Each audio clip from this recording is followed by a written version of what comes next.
Nasasaktan lang naman ako. Bakit ba kailangan pa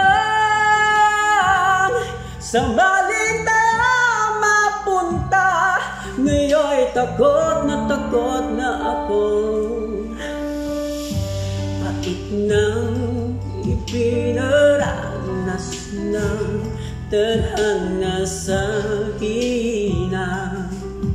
Paglaruan hindi naghihinig, kaya nasasaktan.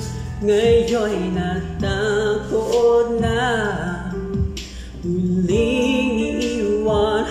Ano mang kamali ang aking nagawa, mga pagkukulang na hindi ko maintindihan kung ano ang naging rason. Binigay ko naman lahat, ngunit bakit ba ganon? Sadya ng madaya, hindi na to tama.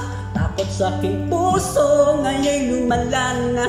Siguro ay di na uli akong iibig pa, dahil nga ako ngayon ay napagod na.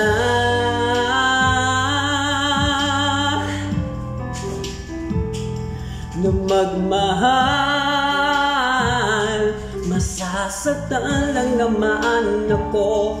O bakit ba kailangan pa